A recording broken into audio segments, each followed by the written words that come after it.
My wife Vivian dropped a bombshell on me during a regular weeknight dinner. We weren't at some fancy place where the atmosphere might have cushioned the impact. Nope, just our kitchen table on a random Wednesday, eating takeout from the Chinese place down the street. She looked at me between bites of lo mein and said we should put our marriage on hold. Just like that. Like she was suggesting we pause a TV series we'd been binge watching. I literally stopped mid-chew and put my fork down. Put our marriage on hold? I repeated, making sure I'd heard correctly. She nodded casually, not even making eye contact. Just for the 3 weeks while I'm traveling to Tokyo for work. I think some distance would help us both and evaluate where we stand. Distance. Evaluate. These therapeutic buzzwords people throw around when they want freedom without facing consequences. When they want to keep their safety net while testing other waters. I kept my voice steady and asked what exactly we needed to evaluate. She finally looked up and I caught this flash of annoyance that I dared to ask follow-up questions instead of just accepting her proposal. Our relationship, this whole marriage thing, whether we're genuinely content anymore. So are you content? I pressed. Her response was immediate. I honestly don't know, and that's exactly why I need this. She pushed food around her plate. 3 weeks of separation will give us perspective. Perspective, another one of those words that sounds deep but actually means nothing concrete. I leaned back and really looked at her. This woman I'd shared 6 years of marriage with. When exactly had she transformed into someone I barely recognized? So you want to suspend our marriage while you're halfway across the planet for 3 weeks? I said, letting each word sink in. Exactly, she said, looking relieved that I seemed to be grasping her point. No obligations, no pressure, just space to decompress and reflect. What she didn't verbalize, but what hung heavy in the air between us. No accountability either. No boundaries, no commitment. Basically a hall pass with a round-trip ticket attached. The logical move would have been to argue, demand explanations, fire off the million questions burning in my brain. But I'd learned something about manipulation tactics over the years. The person deploying them always anticipates resistance. They've rehearsed responses to your anger, your pain, your desperation. So I did something she hadn't prepared for. All right, I said simply. She blinked in confusion. All right, sure. If that's what you need, then all right. I picked my fork back up and continued eating like we'd just decided what movie to stream later. The bewilderment on her face almost made the gut punch I was feeling worth it. She'd expected waterworks, arguments, maybe even pleading. Instead, I was eating fried rice with all the emotional investment of someone discussing weather patterns. You're actually okay with this? Her voice had an edge now. You're an adult who knows what she wants, I said, meeting her gaze. 3 weeks, right? Your flight's on Saturday? Saturday morning, she confirmed, studying me like I was a puzzle she couldn't solve. You're acting strange about this. How should I be acting? I asked. You want space, I'm providing space. Seems pretty straightforward to me. The following 3 days were fascinating in the most painful way possible. She kept circling back to the topic like my acceptance troubled her more than resistance would have. She'd drop comments about the trip, watch for my reaction, mention how long 3 weeks actually was, waiting for me to crack. I didn't. Friday evening, she packed her luggage in our bedroom while I watched television in the living room. She emerged twice, hovering in the doorway like she wanted to say something important. Both times, I just acknowledged her with a nod and returned my attention to the screen. Saturday morning arrived. Her rideshare to the airport was scheduled for 6. I woke at 5:30, brewed coffee, went through the motions like any ordinary morning. She stood by the front door with her suitcases, and for the first time since Wednesday, she looked genuinely uncertain. So I guess this is it, she said. Have a safe flight, I replied, handing her the travel mug of coffee I'd prepared. Send me a message when you land. She accepted the mug, her hand trembling slightly. Are you certain you're okay with this? I smiled, not a warm smile, not a cold smile, just a smile that communicated absolutely nothing she wanted. A pause, I said. Enjoy your trip. She hesitated, then walked out. I watched through the window as she loaded her bags, climbed into the car, drove away. The instant her rideshare turned the corner, I closed the door, leaned against it, and released a breath I hadn't realized I'd been holding. 3 weeks, she thought, I'd spend them waiting by the phone, pining for her return, proving how desperately I needed her. She had zero idea what 3 weeks of freedom could do to a man who'd finally stopped lying to himself. I pulled out my phone and opened my notes app. Started a fresh list. Things to accomplish while marriage is on pause. First item. Figure out if I want to resume this when she returns. Spoiler alert, I already knew the answer. The house felt different with her gone. Not empty, just honest. I spent Saturday doing what I hadn't done in years. Whatever I wanted.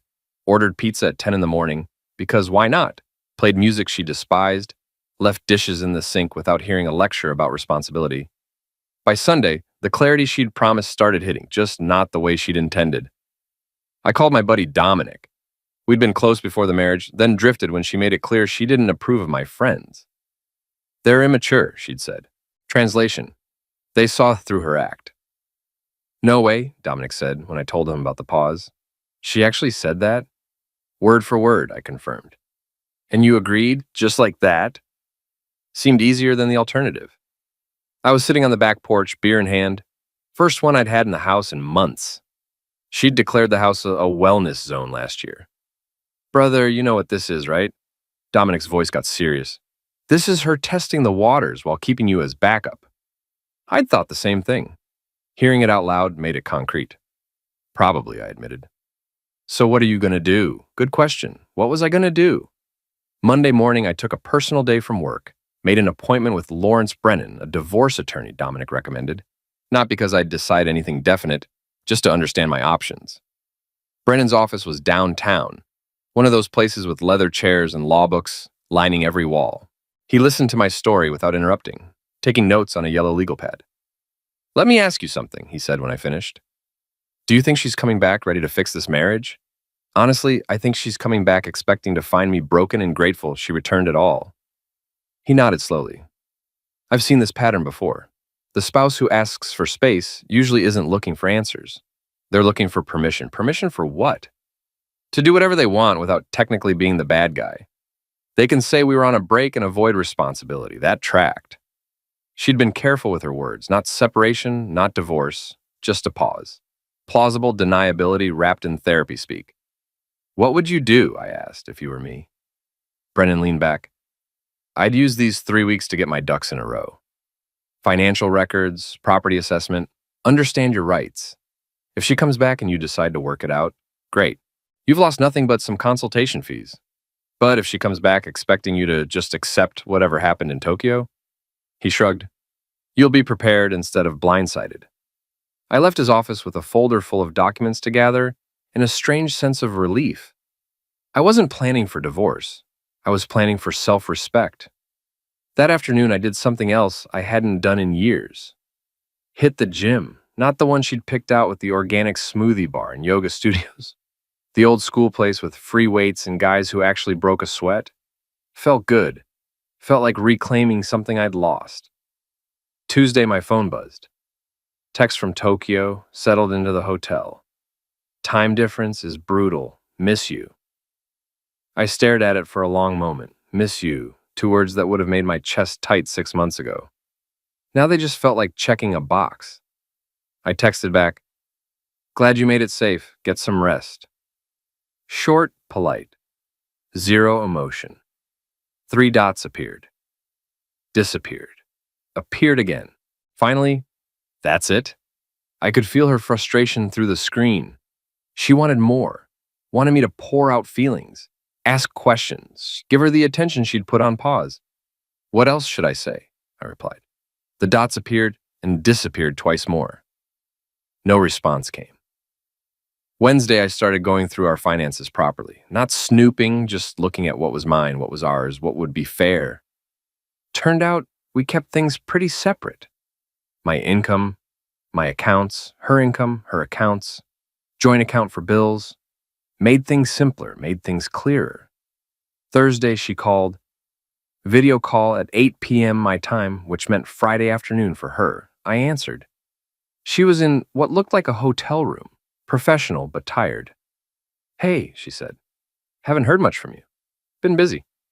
How's Tokyo? Interesting. Meetings are intense. She paused. I've been thinking about us. And I guess I expected you to be more upset about this pause thing. I almost laughed. You wanted me upset? No, you're acting like it doesn't matter. You asked for space, I gave you space. Did you want me to handle it differently? She looked frustrated. You're being weird, distant. I'm being respectful of your boundaries, I said calmly. That's what you wanted, isn't it? She opened her mouth, closed it, tried again. I'm starting to wonder if you even care about this marriage. And there it was, the trap. If I said I cared, I'd be the desperate husband she could manipulate. If I said I didn't, I'd be the villain who gave up without trying. I care about being in a marriage where both people want to be there, I said. Do you want to be here?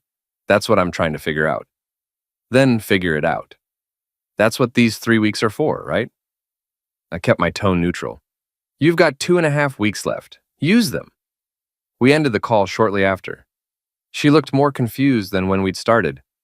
Friday night, Dominic came over, brought beer and burgers. You look different, he said, studying me over his food. Different how? Like you've been sleeping better. I had been. No walking on eggshells, no wondering what mood she'd be in. No analyzing every word for hidden meanings. This pause thing, Dominic said, you think it's going to become permanent? I took a long pull from my beer.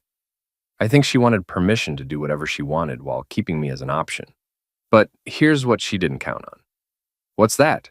That I'd realize I'm an option too, and I might decide to exercise my options. Dominic raised his beer. About damn time, brother. We clinked bottles. The first week without her was ending, and I'd discovered something she probably hadn't wanted me to find. Life without the constant manipulation was genuinely good. 2 more weeks until she came back, expecting to find me grateful and broken. She was going to be very disappointed. Week 2 started with a shift in her messages. They came more frequently now, more probing. Went to this amazing dinner last night. Rooftop restaurant overlooking the city. Wish you could see it.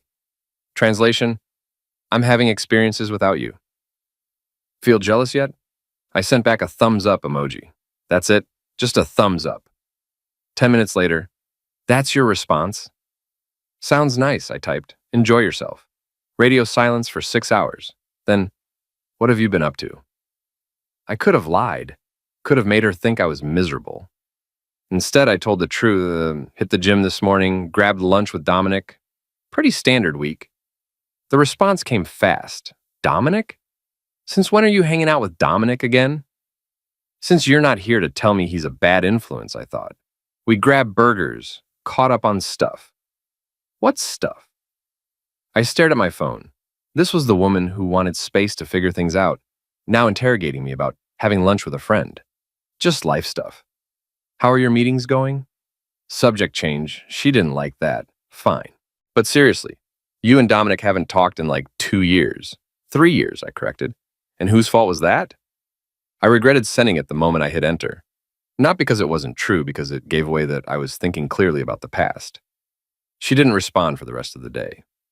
Tuesday, I signed up for a woodworking class at the community center, something I'd mentioned wanting to do years ago, back when we first got married. She'd shot it down. We can't afford hobbies right now, she'd said while booking her 3rd spa day that month. Turned out we could afford hobbies just fine. I could afford hobbies just fine. The class was Tuesday and Thursday evenings. Basic stuff, but I liked it. Liked working with my hands. Liked being around people who didn't care about my marriage status or whether I was meeting someone's expectations. Wednesday, she tried calling.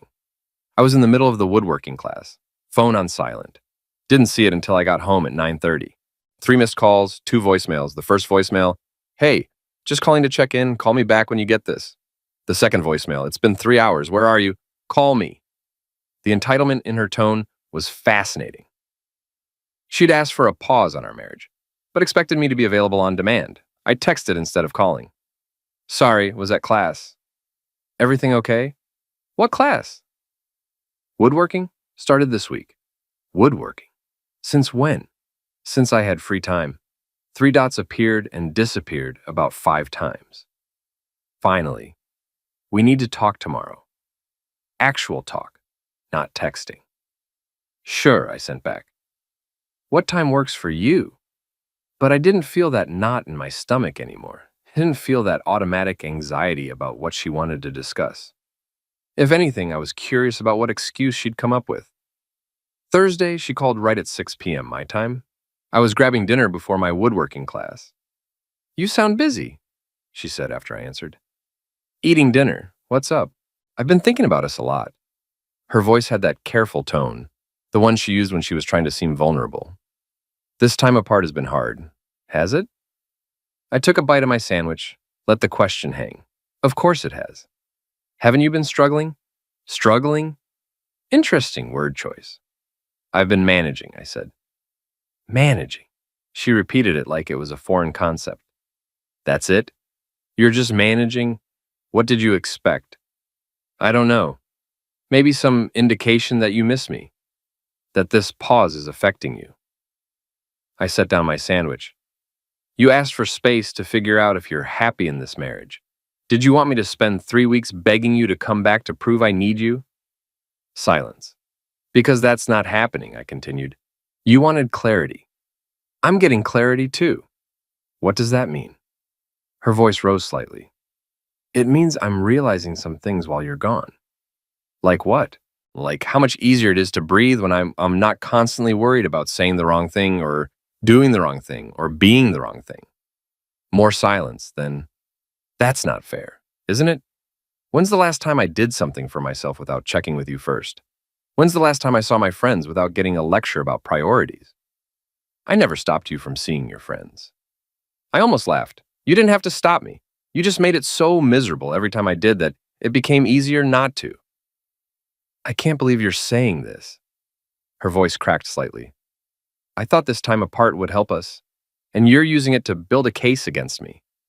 I'm not building anything. I'm just seeing things clearly for the first time in years.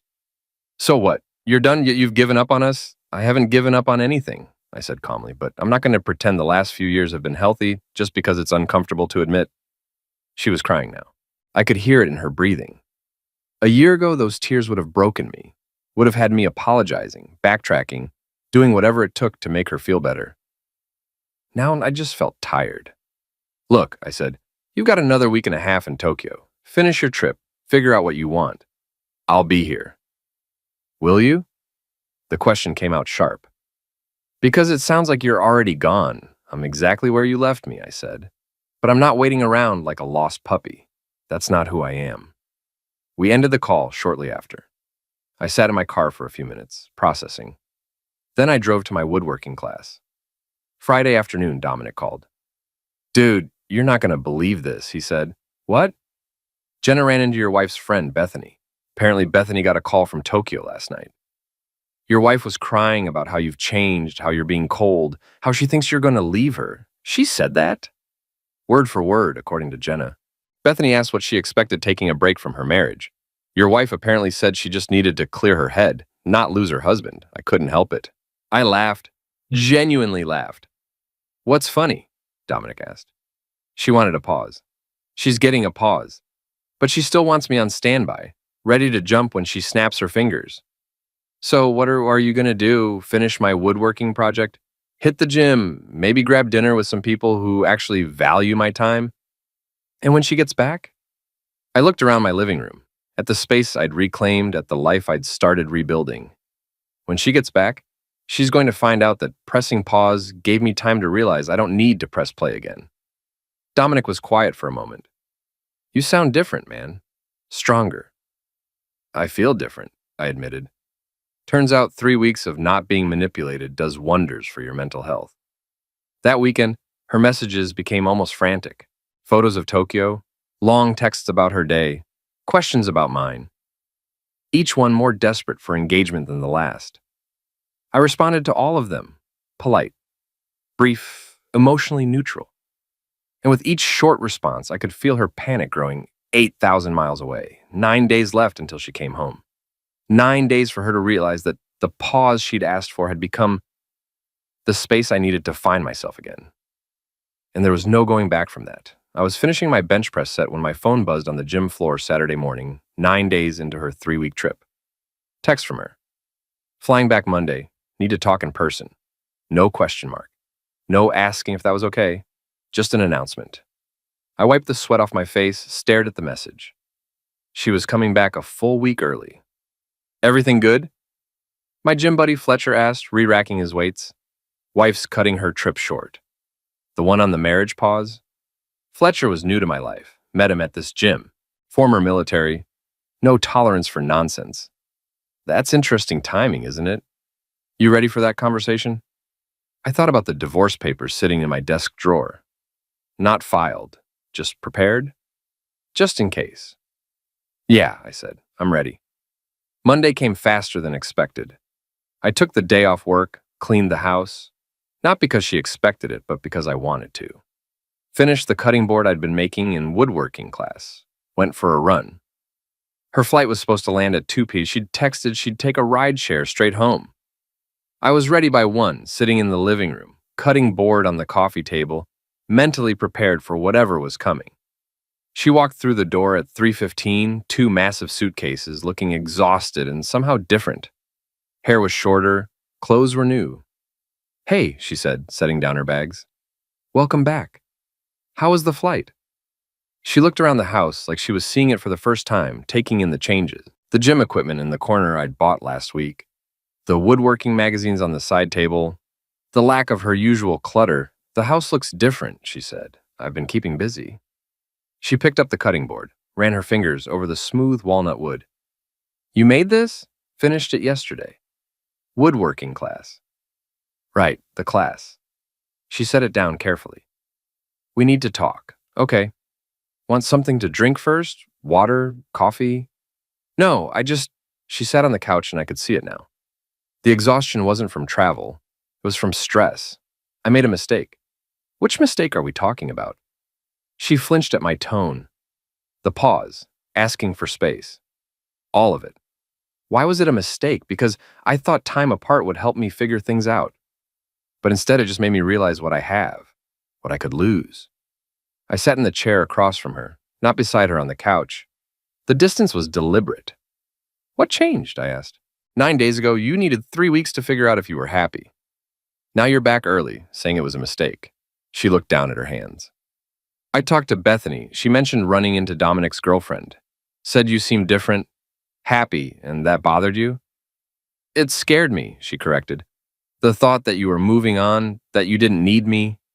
I don't need you, I said quietly. Her head snapped up. What? I don't need you?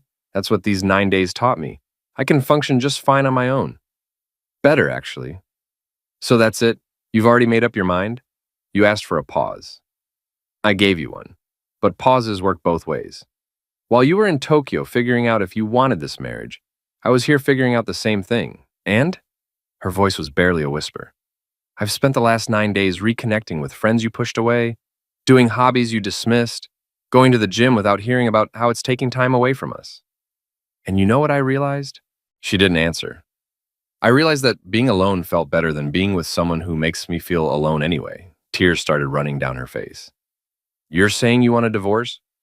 I'm saying that this pause showed me what our marriage actually is. You control everything, who I see, what I do, how I spend my time. And the moment you loosen that control for 9 days, you panic and come running back. That's not fair. I was trying to work on myself. By going to Tokyo, I cut her off by asking for space from your marriage while on a business trip. What exactly were you working on? She stood up, pacing now. I know it sounds bad, but I genuinely needed time to think, to figure out what I wanted. And what do you want? I stood too, keeping the coffee table between us. I want us. I want this marriage to work. Why? Because you actually want it? Or because you don't like the idea of me being okay without you? That's not answer the question. If you came home and found me devastated, begging you to stay, would you respect me more or less? She froze. The answer was written all over her face. That's what I thought, I said. You wanted to come back to me broken so you could be the one who fixed things on your terms, under your conditions. I didn't. You did. And when you heard I was doing fine, you cut your trip short. Not because you missed me, because you were losing control. She was crying harder now. I love you. Maybe you do. But love isn't enough when it comes with manipulation.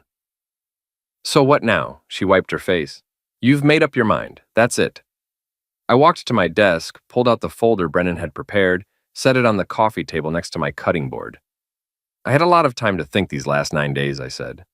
Met with a lawyer, got our finances sorted, figured out what fair looks like. She stared at the folder like it was a bomb. You filed for divorce? Not yet. But I'm prepared to. I can't believe this. Her voice rose. I asked for 3 weeks to work on myself, and you used it to plan our divorce. You asked for 3 weeks to decide if you wanted this marriage. I used 9 days to realize I don't want a marriage that requires pauses. I want a partner, not someone who keeps me around as an option. She grabbed the folder, flipped it open, started reading. I watched her face go from anger to shock to something closer to acceptance. This is really happening, she said quietly. It doesn't have to, I said. We could try counseling, could try to rebuild, but it has to be genuine. No more manipulation, no more control, no more testing me to see if I'll break. I wasn't testing you. You absolutely were, and I failed your test by passing it. She looked up at me, confusion clear on her face. You wanted me to fall apart without you, I explained, to prove you were essential. When I didn't, when I actually thrived, it terrified you because it meant you couldn't control the narrative anymore. She closed the folder, set it down, sat back on the couch, looking smaller somehow. What if I promised to change? She asked, what if we start over? Start over from what? From manipulation. From years of you making me feel guilty for having friends, for having hobbies, for having a life outside of your approval. I didn't realize I was doing that. Maybe you didn't. Or maybe you did, and convinced yourself it was justified. I sat back down, suddenly exhausted. Either way, these 9 days showed me something important, showed me who I am when I'm not constantly trying to be who you want me to be.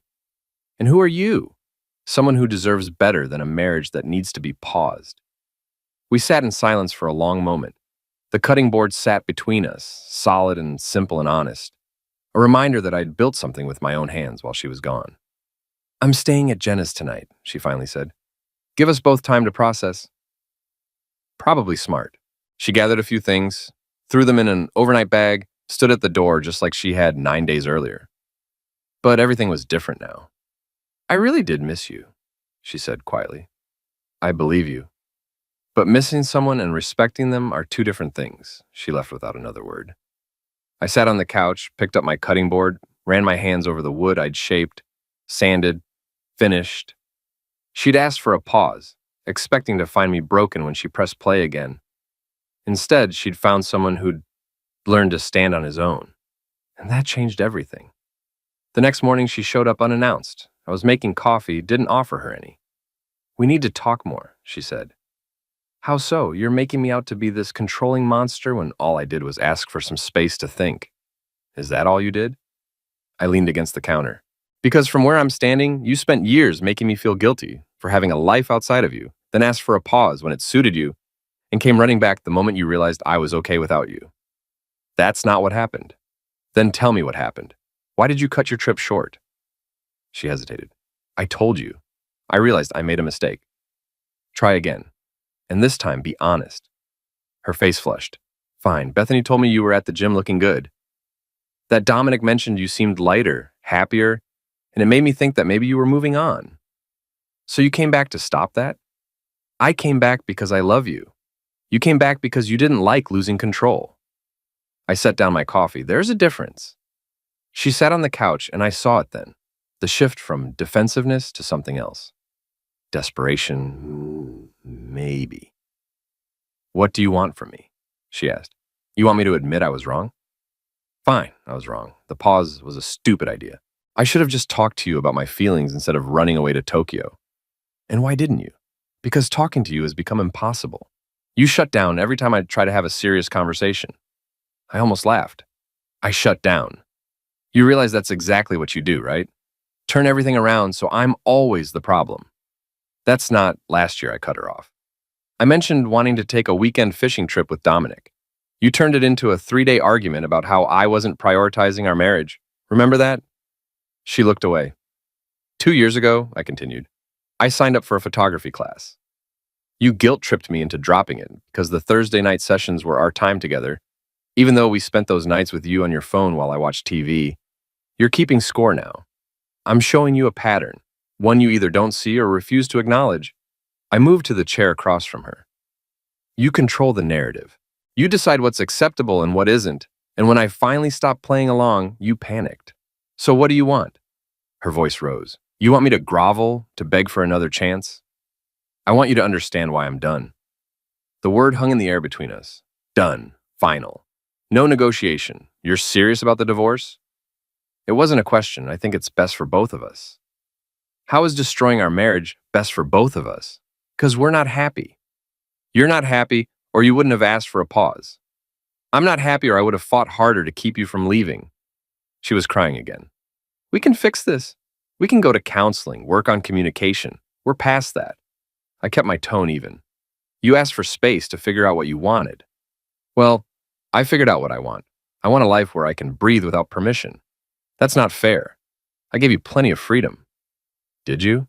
Name one thing I've done in the last 3 years that you've fully supported without making me feel guilty about it. Silence. Exactly, I said. In these past 9 days, I've done more things for myself than I have in 3 years combined. That tells me everything I need to know. She stood up abruptly. Fine. If you want a divorce so badly, let's do it. But don't pretend you're the sufferer here. I'm not the sufferer, neither are you. We're just two people who shouldn't be married anymore. Because I made one mistake. Because you made 1,000 mistakes, and this was just the first one I finally recognized for what it was.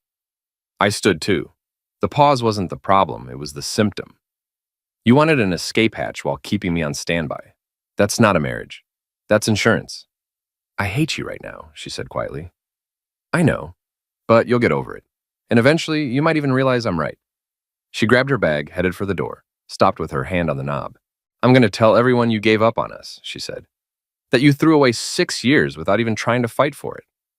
Go ahead. Tell them whatever you want.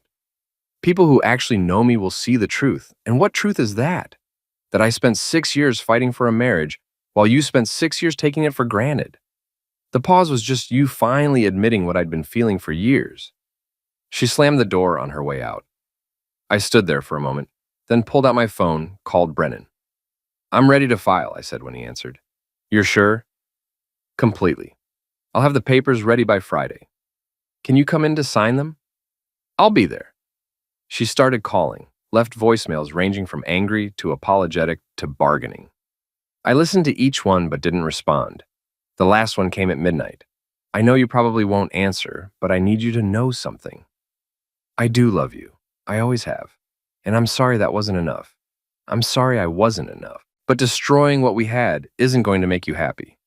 You're going to regret this. I deleted it without replying. Friday morning, I signed the divorce papers in Brennan's office.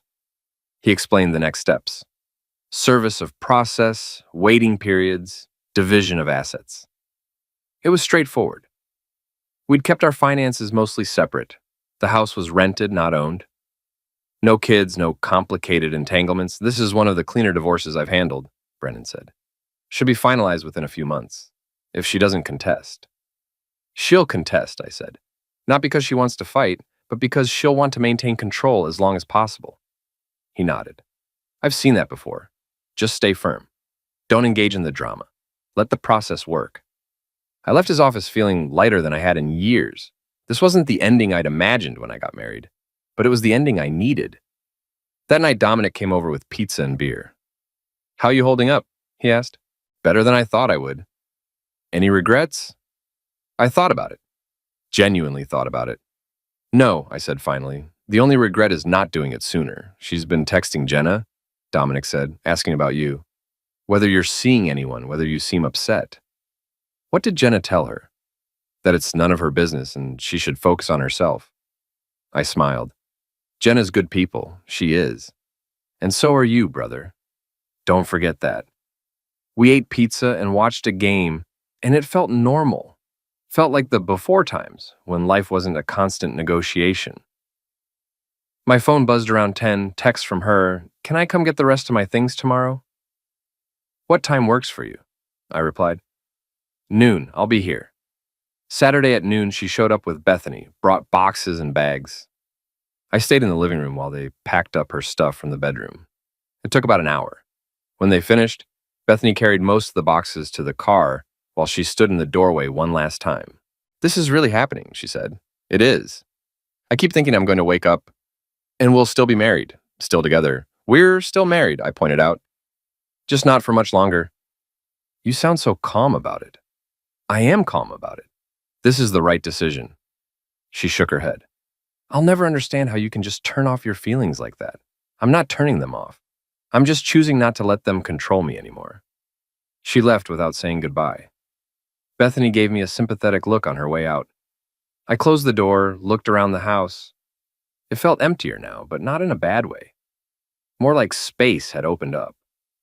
Room to breathe, room to become whoever I was supposed to be before I spent 6 years shrinking myself to fit someone else's vision. My phone buzzed. Text from Fletcher at the gym. Bench press session tomorrow morning? I'll be there, I typed back. Another text, this time from the woodworking instructor. Starting advanced class next month. You interested? Definitely. I sat on the couch with my coffee, looked at my cutting board on the table, thought about the man who'd agreed to a marriage pause 9 days ago, expecting to spend 3 weeks miserable and lost. That man was gone. In his place was someone who'd learned that sometimes the best thing you can do for yourself is let go of what's holding you back. Even if that thing is a marriage you thought you wanted, especially if it's a marriage that stopped serving you years ago.